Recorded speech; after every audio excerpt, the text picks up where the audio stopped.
le SMS de ma sœur est apparu avant même que je parte au travail. Je quitte mon boulot. Tu t'occuperas de nous pendant que je réfléchis à la suite. Aucune salutation, aucune hésitation, juste une exigence déguisée en esprit de famille. Je suis resté là, le torchon encore à la main, à fixer ces mots comme s'ils avaient été répétés depuis des années. Puis, pour la première fois de ma vie, j'y ai tapé, ce n'est pas mon problème. J'y ai appuyé sur envoyer, ouvert mon ordinateur portable et signé le contrat pour l'étranger que j'y avais eu trop peur de toucher. 10 minutes plus tard, le nom de maman a clignoté sur mon écran. Et ce qu'elle a écrit ensuite n'a pas seulement testé ma patience, cela a mis fin à 15 ans et un silence que j'y appelais la paix. J'y avais l'habitude de penser qu'être fiable était une fierté. Mes parents, en tout cas, le pensaient. À chaque repas de famille, maman levait son verre de vin et disait « À Camille, celle qui fait tourner cette famille ». Tout le monde riait, mais je savais ce que cela signifiait, celle qui paie pour tout. De l'extérieur, nous avions l'air parfait. Un pavillon de banlieue coquet, le poulet rôti dominical dans le four, le match de foot de Ligue 1 en fond sonore à la télé. À l'intérieur, chaque sourire avait un prix. Les petits rappels de maman concernant les factures de Chloé, le hochement de tête discret de papa vers moi quand l'addition arrivait au restaurant. Même les câlins de Chloé étaient suivis de SMS, « Tu peux m'avancer le loyer jusqu'au mois prochain ?» 15 ans de ce manège ont transformé la responsabilité en réflexe. Je me disais que je ne faisais qu'aider, que j'y étais une bonne fille, une bonne sœur. Mais la vérité, c'est que j'y étais leur filet de sécurité et que personne ne s'est jamais demandé si j'y avais les moyens de m'effondrer. Chloé a toujours été la rêveuse. Elle passait d'un projet créatif à un autre, publiant des citations sur la liberté sur Instagram pendant que ses factures de téléphone étaient prélevées sur mon compte. Maman la défendait comme si c'était un devoir sacré. Elle a juste besoin de soutien en ce moment, ma puce. C'est toi la personne stable. Stable. Ce mot me flattait autrefois. Maintenant, il ressemblait juste à une cage tapissée de beaux papiers peints. Thomas, mon copain, a clairvoyé tout ça avant moi. Un soir, il m'a dit, tu sais qu'il t'aime parce que c'est pratique, n'est-ce pas? J'y en ai ri sur le coup, mais ces mots sont restés, silencieux et piquants comme une écharde. Le dernier dîner avant que tout n'éclate était un grand classique du théâtre familial. Chloé a débarqué avec 20 minutes de retard, vêtue d'un manteau de créateur qui aurait pu payer mes factures d'électricité. Maman roucoulait, tu as eu une semaine si difficile, pendant que je servais le Bordeaux et faisais semblant de ne pas exister. Papa a grogné son approbation. J'y ai souri malgré la chaleur qui me montait à la poitrine. Après leur départ, je me suis assise seule à la table, fixant les assiettes vides et les tickets de caisse fourrés dans mon sac à main. Mon téléphone a vibré pour une énième notification, le forfait mobile familial. Mon propre nom enterré sous ceux de tout le monde. Cette nuit-là, j'y ai ouvert mon application de notes et fait défiler des années de transactions, loyer, assurance, réparation, anniversaire. Ce n'était plus de la générosité. C'était la preuve des limites que j'y avais franchies pour acheter la paix. J'y ai fermé l'application, me suis adossé à la chaise et j'y ai murmuré dans la cuisine silencieuse, combien de temps encore suis-je censé porter cette famille? Et quelque part au fond de moi, une voix que j'y avais ignorée pendant des années a finalement répondu, tu n'es pas obligé. Tout a commencé par un autre dîner dominical avec un air de déjà-vu, même table, même silence, même performance. Chloé avait quitté son dernier emploi pour se concentrer sur sa santé mentale, et maman traitait ça comme un acte de bravoure. Il faut du courage pour faire ça, ma chérie, a-t-elle dit, les yeux brillants de fierté. J'y ai fixé mon assiette. L'année dernière, quand j'y ai pris un seul arrêt maladie pour épuisement professionnel, elle m'a traité de drama queen. Chloé faisait tourner sa fourchette, souriante, tandis que son copain, Hugo, s'est adossé avec un sourire suffisant. Elle développe sa marque personnelle, a-t-il dit. Tu ne pourrais pas comprendre, Camille. T'es trop formaté entreprise. La façon dont il a dit entreprise sonnait comme une maladie. J'y avais envie de lui demander si marque signifiait que j'y allais encore payer ses factures, mais je me suis mordu la langue. Après le dîner, maman m'a coincé près de l'évier, baissant la voix comme si elle livrait des secrets des États. Ta sœur traverse une période difficile. Tu peux l'aider encore un peu, n'est-ce pas? Aider, le mot qui était devenu malaise. J'y ai hoché la tête comme je le faisais toujours, parce que me battre ne changeait jamais rien. Cette nuit-là, je suis resté éveillé à faire défiler mes notes. La liste des paiements me sautait aux yeux, assurance auto, loyer, forfait mobile. Ma propre écriture ressemblait aux preuves d'un crime que je continuais de commettre contre moi-même. Thomas m'a envoyé un SMS, ça va? J'y ai tapé, juste fatigué. Puis je l'ai effacé. Il m'a appelé à la place. Tu n'es pas juste fatigué, a-t-il dit doucement. Tu te fais pomper toute ton énergie. Je peux gérer, ai-je murmuré. Gérer, ce n'est pas vivre. La ligne est devenue silencieuse après ça, mais ces mots sont restés. 2 semaines plus tard, la vraie cassure s'est produite. C'était tôt, un peu après 8h12. La lumière du soleil filtrait à travers les volets, mon ordinateur était ouvert, mon café refroidissait à côté de moi. Mon téléphone a vibré 1 fois, 2 fois, puis une 3e. J'y ai baissé les yeux. Un texto de Chloé. Je quitte mon boulot. Tu t'occuperas de nous pendant que je réfléchis à la suite. Pas de salutation, pas d'explication, juste une attente. Je suis resté figé. Pendant une seconde, mon cerveau a cherché ses vieux réflexes, calculé, ajusté, réparé. Mais quelque chose en moi a bougé, un changement infime mais sismique. J'y ai essuyé mes mains sur un torchon, fixé à l'écran et tapé 4 mots qui ne m'ont pas semblé être les miens jusqu'à ce que j'y appuie sur envoyer. Ce n'est pas mon problème.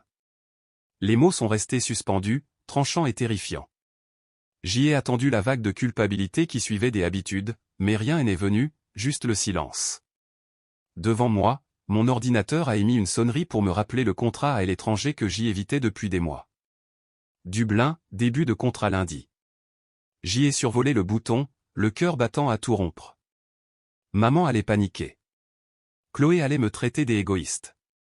Papa allait me faire la morale sur les valeurs de la famille. Mais la voix de Thomas a résonné dans ma tête, gérer, ce n'est pas vivre. J'y ai déplacé le curseur, j'y ai cliqué sur signer. C'était calme, presque décevant et un point de vue dramatique. Mais au fond de ma poitrine, quelque chose s'est desserré pour la première fois depuis des années. 10 minutes plus tard, mon téléphone s'est rallumé. Maman. Son message brillait sur l'écran comme un voyant des alarmes. Si tu refuses d'aider ta sœur, ne viens pas au repas de Noël. Je l'ai fixé jusqu'à ce que l'écran s'assombrisse, et pour une fois, je n'ai ressenti aucune honte. J'y ai ressenti quelque chose qui ressemblait dangereusement à la paix. J'y avais l'habitude de penser que le silence était une punition, que si ma mère ne me parlait pas, je devais avoir fait quelque chose de mal. Mais ce matin-là, quand son message est arrivé, si tu refuses d'aider ta sœur, ne viens pas au repas de Noël, le silence qui a suivi n'a pas fait mal. Il était pur. J'y ai posé mon téléphone et j'y ai juste écouté le bourdonnement du frigo. Pas de cris, pas de chantage affectif, pas d'exigence. Pour la première fois depuis des années, le silence m'appartenait. Ensuite, je me suis tourné vers mon ordinateur. Le contrat pour Dublin était toujours ouvert depuis la veille, attendant comme un défi. Logement de fonction inclus, frais de déménagement pris en charge, début lundi. Toutes les excuses que je m'étais trouvées, maman va paniquer, Chloé va s'effondrer, sonner enfantine maintenant. J'y ai cliqué sur confirmer. Ce n'était pas triomphal. C'était apaisant, comme entrer dans une pièce où elle remplissait enfin mes poumons. Puis j'y ai ouvert mon application bancaire. La liste des prélèvements automatiques que j'y avais ignorés pendant des années a rempli l'écran, le forfait de téléphone familial, la mutuelle de Chloé, la facture EDF de la maison de mes parents.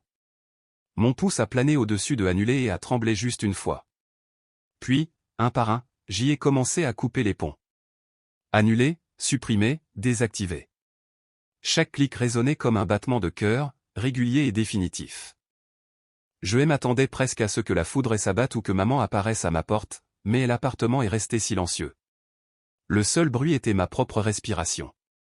Un message vocal de tante Sylvie est arrivé au milieu du processus, sa voix doucereuse, chaque mot aiguisé par la culpabilité. Ma chérie, la famille, ça donne et ça reçoit. Peut-être que tu pourrais donner un peu plus en cette période. Le bon Dieu te le rendra au centuple. Je l'ai supprimé sans l'écouter jusqu'à la fin. L'après-midi, j'y ai rédigé quelque chose de nouveau, un plan de sortie. Rien de dramatique, juste des points à puce. Retirer mon nom des forfaits téléphoniques. Résilier l'assurance auto de Chloé. Annuler les prélèvements liés à l'adresse des parents. Bloquer la carte à débit différé. transférer mes économies. J'y ai fixé la liste, son poids à la fois terrifiant et exaltant. Thomas a appelé ce soir-là. Tu l'as fait, n'est-ce pas? Je crois bien, ai-je dit. J'y ai enfin dit non. Il a marqué une pause. Tu n'as pas dit non, Camille. Tu t'es dit oui à toi-même. Quand nous avons raccroché, je me suis assise par terre, entourée par le léger bourdonnement des appareils électroménagers, et l'odeur du café froid et un étrange et grandissant sentiment de contrôle. J'y avais toujours imaginé que la liberté rugirait, mais ce n'était pas le cas. Elle murmurait. Cette nuit-là, j'y ai préparé une petite valise, mon passeport, des vêtements de travail, une photo de Thomas et moi au lac des Annecy. Tout le reste pouvait rester. À 18h47, mon téléphone a vibré à nouveau. Maman. Réunion de famille ce soir, 19h précise. Tu as intérêt à être là. J'y ai fixé l'écran, puis j'y ai répondu de manière simple et calme, je ne viendrai pas. À 18h52, on a sonné à la porte. Pendant un instant, je n'ai pas bougé. Le son a résonné dans mon appartement, net et insistant, coupant le silence comme un avertissement. Quand j'y ai regardé dans le Judas, papa était là, sa chemise de travail encore boutonnée, le visage rouge, la mâchoire serrée comme du granit. « Ouvre la porte, Camille », a-t-il dit d'une voix sourde. « Ne joue pas à ça. » J'y ai gardé ma main sur le verrou. « Je ne joue pas. » Il a marmonné quelque chose sur le manque de respect, sur le fait que j'y avais changé depuis que j'y avais reçu cette nouvelle offre d'emploi. Puis ses pas se sont éloignés, ne laissant que le silence et le faible bourdonnement des lumières du couloir. J'y ai appuyé mon front contre la porte et j'y ai expiré. Il ne venait pas pour parler. Il venait pour gagner. 1 heure plus tard, mon téléphone a vibré de nouveau. FaceTime. Réunion de famille. Pendant une seconde, j'y ai envisagé de l'ignorer, mais une part plus froide de moi voulait les voir, voulait enfin arrêter de faire semblant. J'y ai appuyé sur accepter. L'écran s'est illuminé. Maman était dans la cuisine, les bras croisés, portant toujours son tablier. Papa était assis à table à côté d'elle, une bouteille de bière à moitié vide devant lui. Chloé était à côté de lui, les yeux gonflés mais parfaitement cadrés à la caméra. Hugo planait derrière elle, faisant défiler l'écran de son téléphone, un sourire en coin comme si tout cela n'était qu'un spectacle. La voix de maman s'est élevée, douce, répétée. On peut se parler comme des adultes, s'il te plaît? Je me suis forcé à faire un petit sourire. C'est ce que je fais. Chloé est intervenue. Tu nous as humiliés, Camille. Tu m'as fait passer pour une mendiante. J'y ai gardé une voix neutre. Tu as formulé une exigence. J'y ai refusé. Sa lèvre inférieure a tremblé, la même technique qu'elle utilisait depuis qu'on était gamine. Tu ne crois pas en moi. Tu n'y as jamais cru. Ce n'est pas vrai, ai-je dit calmement. Je croyais que tu allais grandir. Hugo a ri sous cape. Elle est tellement coincée. Pas étonnant que tu sois célibataire la moitié de l'année. Mes yeux se sont posés sur lui. Tu t'es entendu parler, au moins? Il a haussé les épaules. C'est juste une blague. La patience de maman a craqué. Ça suffit, Hugo. Puis elle s'est tournée vers moi, le ton plus tranchant. L'entreprise de ta sœur pourrait changer sa vie. Elle a juste besoin de quelqu'un de responsable sur le papier. Papa s'est penché en avant, les mains jointes comme s'il négociait un contrat. Ce n'est même pas risqué. Un petit prêt, 150 000 € maximum. Tu te portes garant, c'est tout. J'y ai répété les mots lentement, comme si je goûtais quelque chose d'amer. Vous me demandez de me porter caution solidaire pour un prêt de 150 000 € pour quelqu'un qui a démissionné de son travail la semaine dernière? Le ton de maman s'est durci. Ne sois pas dramatique. On t'a mieux élevé que ça. C'était le moment. Le déclic. Le bruit dans ma tête quand quelque chose se brise enfin, mais pas bruyamment. Doucement. Proprement. J'y ai pris une grande inspiration. Vous ne m'avez pas élevé pour dire oui, ai-je dit. Vous m'avez élevé pour survivre au fait de dire non. Silence. Un vrai silence. Le genre de silence qui remplit une pièce et vous compresse les côtes. Le visage de papa est devenu rouge écarlate. Surveille tonton. C'est ce que je fais, ai-je dit d'une voix égale. Il est calme. Les yeux de maman se sont plissés. Alors, c'est ça. Tu tournes le dos à ta famille. Je tourne le dos à mon rôle de plan de financement. La voix de Chloé s'est brisée. Tu me punis parce que je suis différente. Non, ai-je dit. Je pose des limites. Il y a une différence. Ses yeux se sont remplis de larmes à nouveau. Tu te crois meilleur que nous? Je crois que je suis fatigué. Maman a frappé du poing sur la table, le son résonnant à travers le haut-parleur. Tu vas le regretter, Camille. J'y ai hoché la tête une fois. Peut-être, mais au moins ce sera à mes propres frais. Et avant que quiconque ne puisse reprendre la parole, j'y ai appuyé sur raccrocher. Pendant quelques secondes, tout ce que j'y ai entendu, c'est ma propre respiration. L'appartement était sombre, la dernière lueur du jour se glissant à travers les volets. J'y ai baissé les yeux vers mon téléphone, les messages affluaient les uns après les autres. Maman, tu es cruelle. Papa, tu t'excuseras quand ça se sera tassé. Chloé, tu as détruit cette famille. Tante Sylvie, le pardon guérit, ma puce. Dieu voit ton cœur. J'y ai retourné le téléphone face contre table. Le silence qui a suivi n'était pas vide. Il était sacré. Puis j'y ai ouvert le fichier intitulé Plan de sortie. J'y ai coché toutes les cases, retiré du forfait téléphonique, assurance résiliée, factures annulées, comptes bloqués, billets des avions réservés. Quand minuit a sonné, il y avait 43 appels en absence qui clignotaient sur mon écran. Aucun de Thomas. Il savait.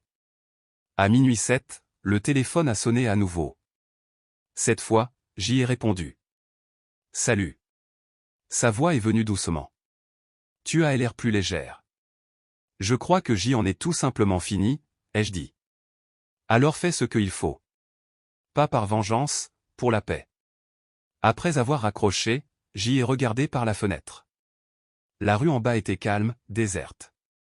Le genre de sérénité que j'y enviais autrefois dans la vie des autres. Pour une fois, elle était à moi. Au matin, les représailles ont commencé. Une publication Facebook de maman sur les enfants ingrats, un texto de tante Sylvie avec un verset biblique sur le pardon, une story critique de Chloé sur Instagram, parfois, ce que tu aimes te tire vers le bas. Il voulait que la honte soit ma punition, mais tout ce que je ressentais, c'était du soulagement. Cet après-midi-là, j'y ai fini de faire mes valises. Mon passeport, mon badge des entreprises et le contrat signé étaient glissés dans une pochette. Quand j'y ai fermé la fermeture éclair de la valise, le bruit a semblé définitif, comme une porte qui se referme doucement derrière moi. Alors que j'y enfilais mon manteau, mon téléphone a vibré une dernière fois. Encore maman. Nous n'oublierons pas ça, a-t-elle écrit. J'y ai répondu lentement, en pesant chaque mot, moi non plus. Puis je l'ai éteint. Dehors, l'air était froid mais pur. Le ciel au-dessus de Paris était pâle et dégagé, comme le début de quelque chose qui n'avait pas besoin de permission. J'y ai verrouillé la porte derrière moi, ma valise roulant sur le carrelage du couloir. Chaque pas me prouvait que j'y avais enfin cessé d'être utile pour commencer à être libre. L'aéroport Charles de Gaulle sentait le café brûlé et la pluie matinale. J'y ai avancé dans la file des attentes à moitié réveillé, à moitié en apesanteur. Pas de groupe de discussion qui vibrait, pas de culpabilité qui s'infiltrait dans chaque pensée. Juste le doux roulement des roues de ma valise et le son de ma propre respiration. Quand l'avion a décollé, j'y ai collé mon front contre le hublot et regardé la ville rétrécir sous les nuages. Pendant 15 ans, cet horizon avait été synonyme des obligations. Maintenant, il semblait presque magnifique vu de loin. Dublin était plus froide que ce que j'y imaginais, un ciel gris, des pavés mouillés, un air qui avait le goût du sel et de la liberté. L'appartement de fonction était petit, un 2 pièces avec des murs blancs et une vue sur le canal. La première nuit, j'y ai défait une seule valise, je me suis préparé un thé et je suis resté à la fenêtre jusqu'à ce que les lampadaires s'allument. Tout ce qui se trouvait entre ces murs m'appartenait. Chaque facture, chaque choix. Une semaine plus tard, un message vocal de maman est arrivé. Sa voix tremblait un mélange de fierté et de ressentiment. Chloé a trouvé un travail à mi-temps. Nous allons bien. Ton père te passe le bonjour. Je l'ai écouté 2 fois, non pas pour ce qu'elle disait, mais pour ce qu'elle ne disait pas. Pas de culpabilité, pas d'exigence, juste de la distance. Je n'ai pas rappelé. Je n'en avais pas besoin. Cette nuit-là, j'y ai ouvert mes anciennes notes, des pages de factures et de paiement autrefois étiquetées famille. J'y ai fait défiler jusqu'en bas et j'y ai tapé une dernière ligne, dette effacée, émotionnellement et autrement. Puis j'y ai fermé l'ordinateur et laissé le silence remplir la pièce. Pour la première fois de ma vie, le silence ne ressemblait pas à une punition. Il ressemblait à la paix. La lumière du dimanche matin s'est répandue sur la table, accrochant la vapeur de mon café. Pas de téléphone qui vibre, pas de nouvelles exigences, juste le calme. J'y ai pensé au premier message qui avait tout déclenché. Tu t'occuperas de nous pendant que je réfléchis à la suite. Peut-être qu'avant, je l'aurais fait par habitude ou par peur, mais plus maintenant. J'y ai souri à mon reflet dans la vitre, la ville s'étendant derrière moi comme une page blanche. Le véritable amour ne vous vide pas de votre énergie, il vous stabilise.